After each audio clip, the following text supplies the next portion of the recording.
vamos começar a nossa aula de português. É a segunda aula desta semana e nós faremos uma revisão para a avaliação global a partir da correção da atividade enviada na semana anterior. Essa atividade ela contém conteúdos de gramática e de literatura, além da interpretação textual. Eu vou aqui partilhar a tela com vocês.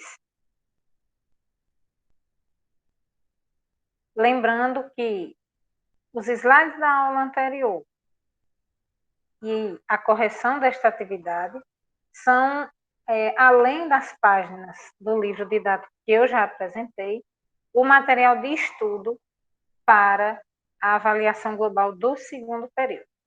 Então, nós temos aí uma atividade, algumas atividades que serão corrigidas, se eu não me engano, eram 10 questões, e essas atividades, elas contêm as páginas já de acesso ao material que vocês devem estudar para a prova.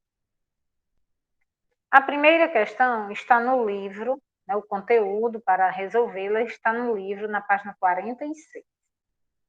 E trata da primeira fase da poesia romântica brasileira. Então, a questão diz o seguinte: a primeira fase da poesia no romantismo foi denominada romântica, indianista, social, ultrarromântica. A princípio, é interessante que a gente entenda o seguinte: quando você fala romantismo, não necessariamente nós estamos falando de histórias de amor, histórias que envolvem casais, paixões.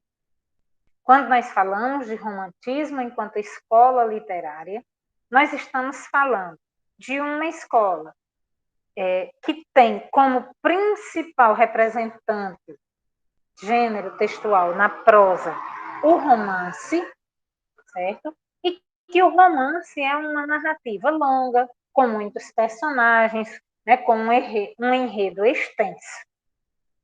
Então, isso faz com que as pessoas, às vezes, elas confundam o romantismo, romance, com história de amor. Romance é um gênero textual, tá? É uma narrativa longa, com muitos personagens, com um enredo que envolve conflitos, um desfecho.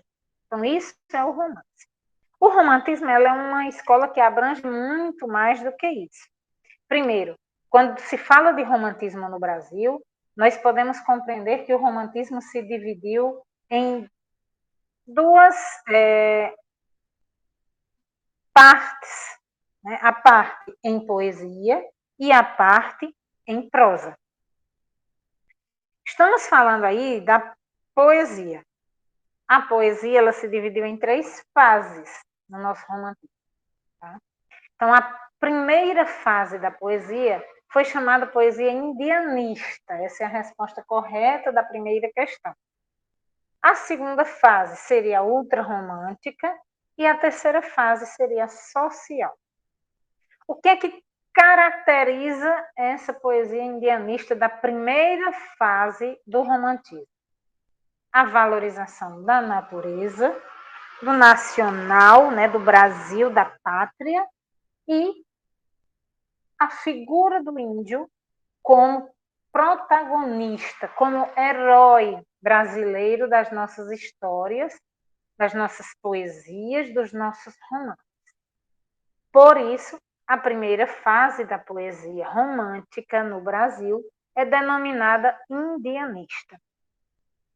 Se você estudar um pouquinho o romantismo na Europa, você vai ver que essa fase indianista aconteceu apenas no Brasil.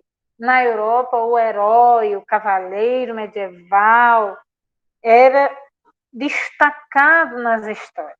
Então, nós precisamos compreender que essa poesia, em sua primeira fase, tem esse nome de indianista, por quê? Justamente originando-se da figura do índio. Tá? Primeira fase, poesia do romantismo, então, fase chamada de indianista. Valorizava apenas o índio? Não, valorizava também a natureza, a nossa pátria rica em elementos naturais, e a própria pátria, o próprio Brasil. O representante principal dessa fase, nós temos o José de Alencar. E aí podemos citar, né, um conjunto de obras voltadas para a figura central, como a figura indígena, como o Guarani, Iracema, o Birajara. Né? Então, nós temos essa fase na poesia do romantismo, a primeira fase denominada indianista. A segunda questão, você deveria procurar as respostas a partir da página 50 do livro. Lembrando que quando eu coloco aí página 50, não quer dizer necessariamente que o conteúdo que vai servir de subsídio para a sua resposta esteja naquela página. Quer dizer que a partir daquela página, um capítulo do livro que começa a falar sobre o assunto. Qual é o assunto da questão 2? A poesia de Álvares de Azevedo. E aí a gente já sai da fase 1 e nós já vamos para a fase 2, a fase ultrarromântica, a fase do amor romântico, daqueles ideais fantasiosos, né, da figura feminina como protagonista, como deusa, como inalcançável, né, como inatingível. Essa fase e essa poesia de Álvares de Azevedo, ela é caracterizada principalmente por 2 pontos. Primeiro, sentimentalismo. Nós estamos falando, gente, de ultrarromantismo. O que é uma coisa ultra? Que vai além, né? Que está além do romantismo. Ser romântico vai até aqui. Aí, ser ultrarromântico vai além do romantismo. Então, nós vamos ter como características principais o sentimentalismo, né? Então, nós teremos o exagero, né? Aquele sentimentalismo dramático, exacerbado, e o desejo pela morte, o pessimismo, né? Vão ser características dessa poesia de Álvares de Azevedo. A morbidez, o desejo pela morte. O que tem nas outras características que não são da poesia de Álvares de Azevedo, ou não são dessa poesia ultrarromântica? Primeiro, na letra A, a realidade cotidiana. Ora, se nós estávamos idealizando, fantasiando, como é que nós vamos ter a realidade cotidiana, né, do dia a dia real? Não podíamos. Então, nós temos fantasia. Na letra B, o amor real, já estamos dizendo, gente, era o amor platônico, né? O amor idealizado.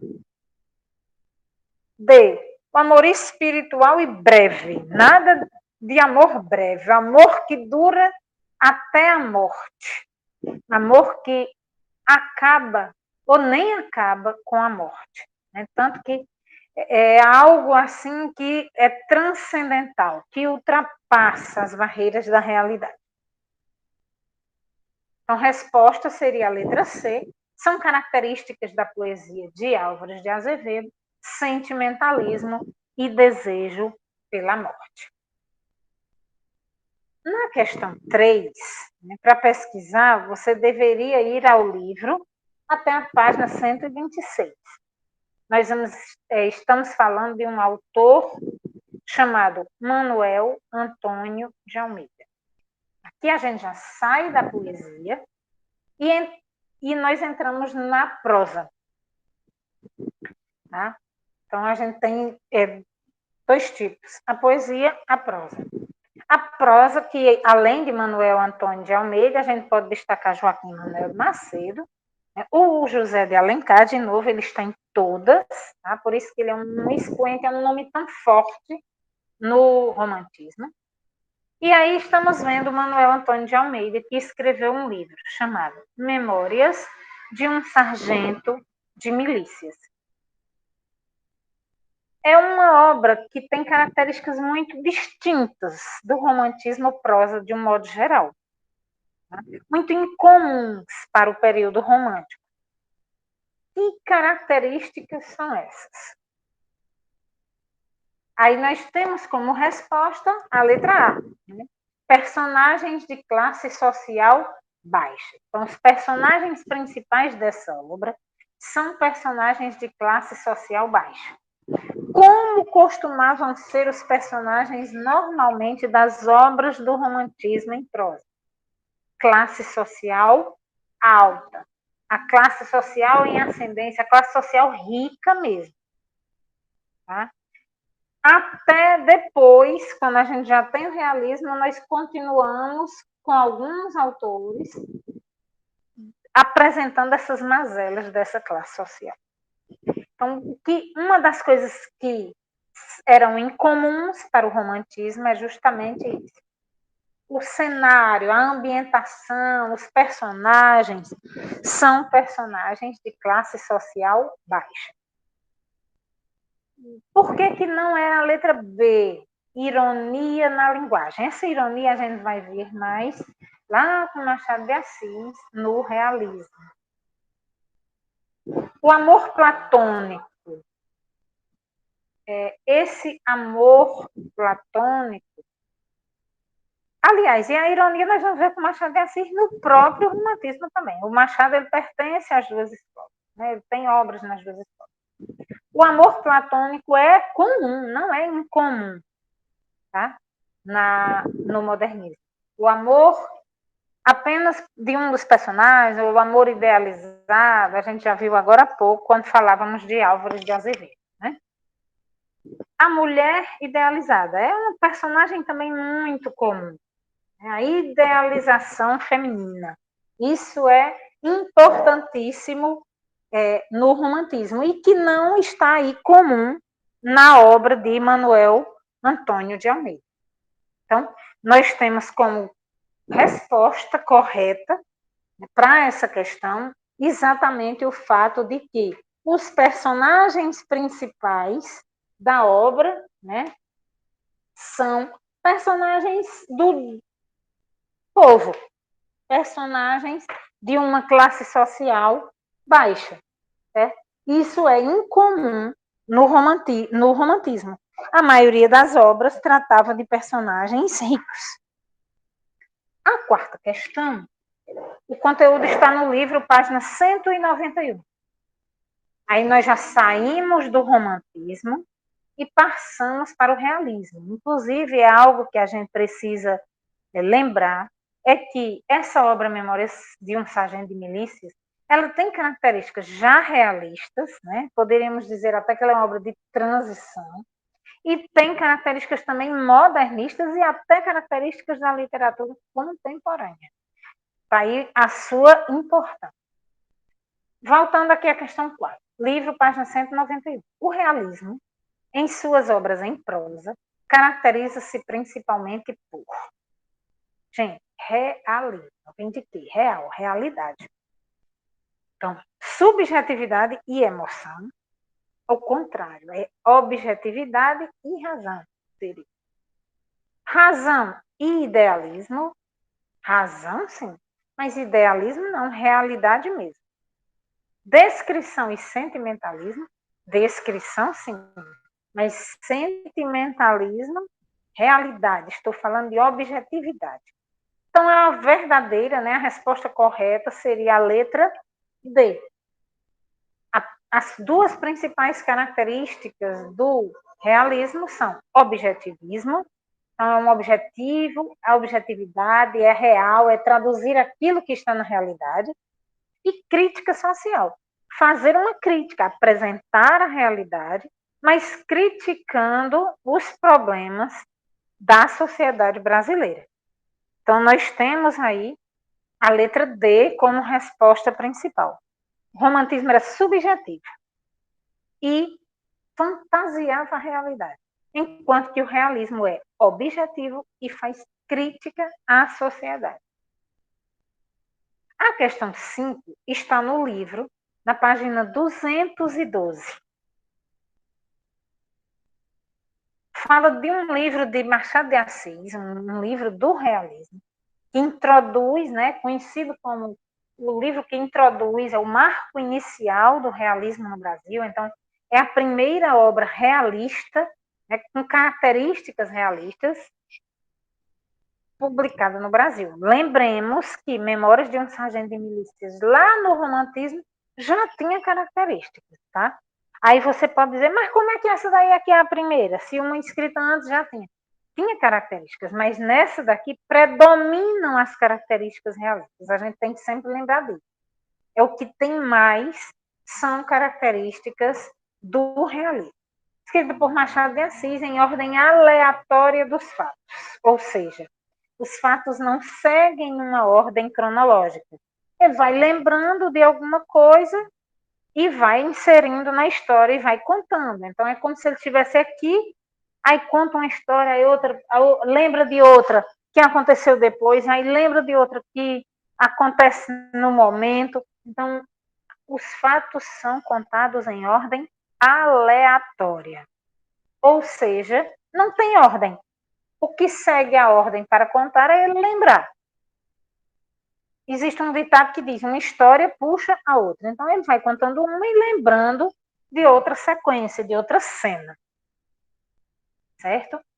A partir dessa informação, é possível dizer que o escritor utilizou a ordem do tempo para escrever o livro? Gente, se é aleatório, é fora de ordem. Então, ele não utilizou ordem nenhuma. Não utilizou ordem cronológica. Ele utilizou a ordem psicológica, a ordem do pensamento dele. Tá? O narrador pôde refletir sobre a vida sem respeitar a ordem dos fatos? Óbvio, né?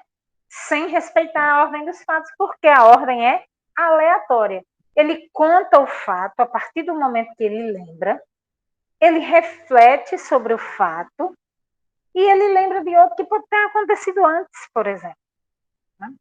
Letra C. Alguém escreveu o livro depois da morte do escritor? Não existe essa informação.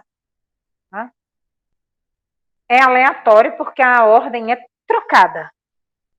Não segue ordem de tempo. Mas não foi porque uma pessoa escreveu depois da morte dele.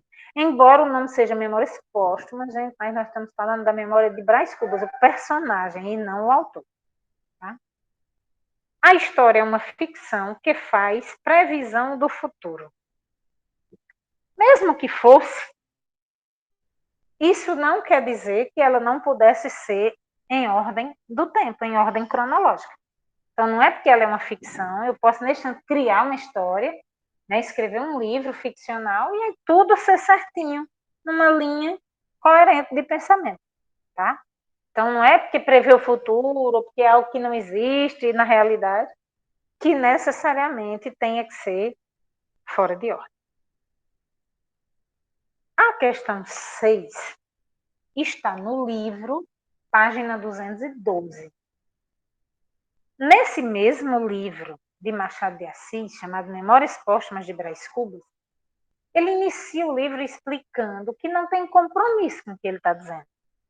Ele pode dizer que ninguém vai mais fazer nada porque ele é um defunto já, e depois dele ser defunto, ele é um autor. Ele passa a escrever o livro.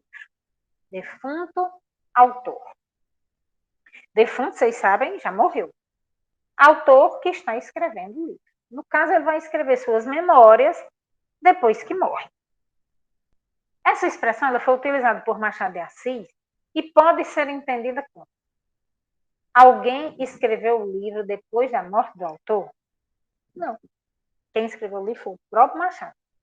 Agora, ele criou um personagem chamado Brás e no livro, Brás está escrevendo um livro. Certo? Depois que morre. O livro foi psicografado por algum religioso? Não, não é só porque fala aí de morte, não quer dizer que o livro foi psicografado, foi escrito porque um espírito, né, escreveu ouvindo o que a pessoa ditava. Não, isso é ficção, gente. O livro é ficção. Claro que muito ele usa dessa ficção para criticar a realidade. Letra C. A expressão é uma metáfora, apenas para justificar algumas críticas. Exatamente. Defunto autor é uma metáfora. Tá? É claro que lá na ficção, na história, é depois que morre, mas não foi porque ele realmente escreveu. O Machado de Assis quer apenas dizer que o autor, sendo uma pessoa que já morreu, ela está isenta, ela pode dizer o que disser, ela pode criticar o que criticar. quem é que vem fazer alguma coisa contra alguém que já morreu, tá? Então, essa expressão defunto autor é uma metáfora, né? Ele apenas usa para justificar as críticas que ele faz às pessoas, à realidade, e passar sem nenhuma consequência. O autor escreveu o livro e outra pessoa o publicou pós-morte. Não. Esse livro não foi publicado após a morte do autor. Então, essa informação não é verídica. Resposta correta, portanto, a letra C.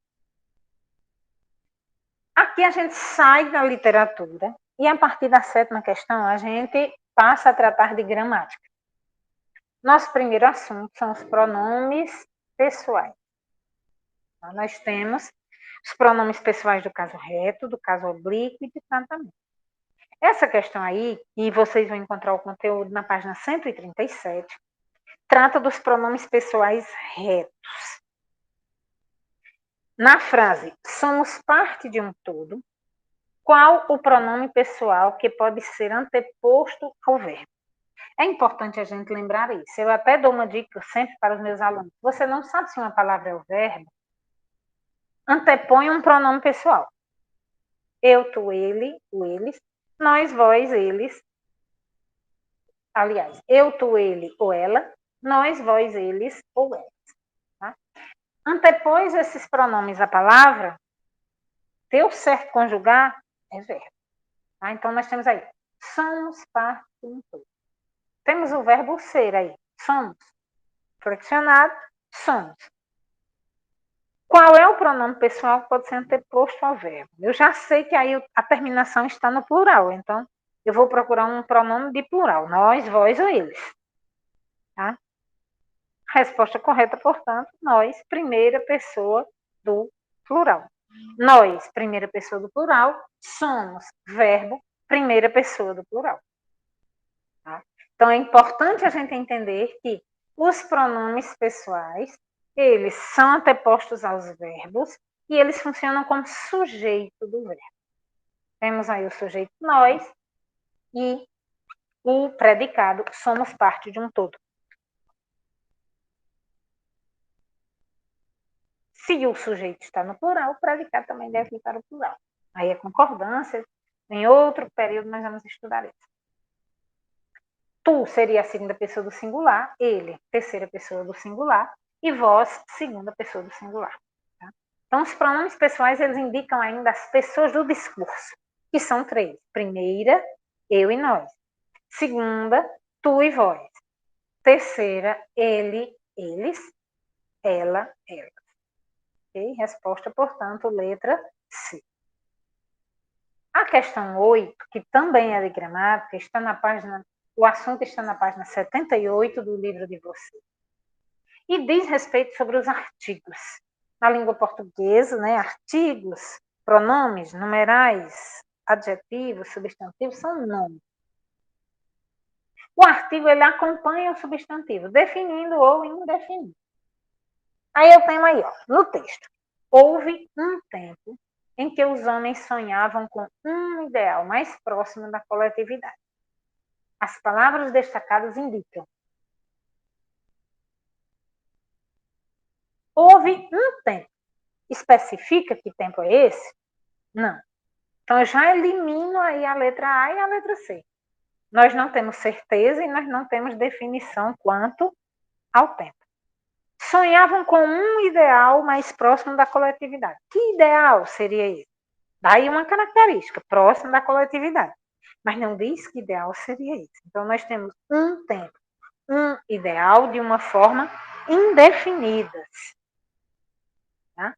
Só pode ser, então, a letra B ou a letra D. As palavras destacadas indicam indefinição acerca dos sonhos, indefinição sobre a época e o sonho. Eliana, mas não está nem falando de sonho, não, mas está falando de ideal, lembrem-se. Tá? E correspondem, são palavras que podem uma corresponder à outra, né? Por sem sentidos semelhantes. Então, nós temos a resposta correta, letra D. Ele é um artigo indefinido, então ele indefine sobre a época, porque houve um tempo. Que tempo? Não sei. e o sonho, que é ideal. Observem que aí, ó, época e sonho representam tempo e ideal, tá? Mas de uma forma indefinida, não se tem certeza. A questão 9 está no livro, página 137. E ela trata também dos pronomes, assim como a questão 7. Só que agora dos pronomes possessivos. O nome já está dizendo, indica posse. Assinale a alternativa que apresenta o pronome destacado na frase. A minha vida é um mar de rosa. Pronome possessivo. Minha. Indica que eu tenho posse da vida. A vida é minha. Né? Tenho a posse dela. Os pronomes, além dos pronomes pessoais, nós temos os pronomes possessivos, indefinidos, demonstrativos, relativos e interrogativos. Tá? Nesse caso aí, minha é um pronome possessivo.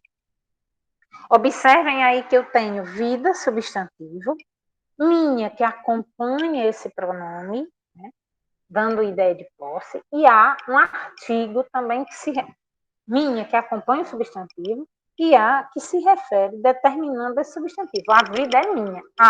Não dá para eu dizer uma vida, eu só tenho uma vida. Então, ela é definida, ela é certa, precisa. Então, minha, pronome possessivo. E a 10ª e última questão, livro na página 109. O assunto são os numerais. O numeral cardinal ambas, na frase a paz e a união são essenciais, ambas são importantes para a humanidade, refere-se a. Ambas é um numeral que indica dois, duas ou dois, tá? É um plural aí. Então, já sei que eu estou falando de dois elementos. Paz e união são essenciais. Ambas são importantes para a humanidade. Então, eu já sei também que são palavras no feminino, que eu falei ambas. Numeral no feminino, então as palavras a que eu estou me referindo devem estar no feminino. Quem é que são essenciais e que são importantes para a humanidade? A paz e a união. Então, refere-se à letra B, portanto, paz e união. Assim a gente encerra a correção da atividade. Essa foi a atividade passada na aula anterior, na semana de atividades, e ela contém um roteiro de tudo que vocês estudaram para esse segundo período na prova de português, tanto de gramática quanto tem de literatura. Literatura, romantismo e realismo, gramática, artigo, numeral, pronomes e um pouquinho já de verbo, porque pronome e verbo estão ali juntinhos. Tá? Cada questão tem as suas páginas. O slide da aula anterior também, desta semana, eu deixei já um roteiro do que vocês deverão estudar para a prova global. Enviei também já para o e-mail de vocês. Então, é importante que vocês estudem, assistam a essa aula quantas vezes for necessário, tá? Para que vocês tenham êxito na prova de língua portuguesa, que vai acontecer na próxima semana. Então, as provas globais do segundo período. Um abraço, muito obrigada e sucesso. Lembrem-se que o sucesso depende de vocês.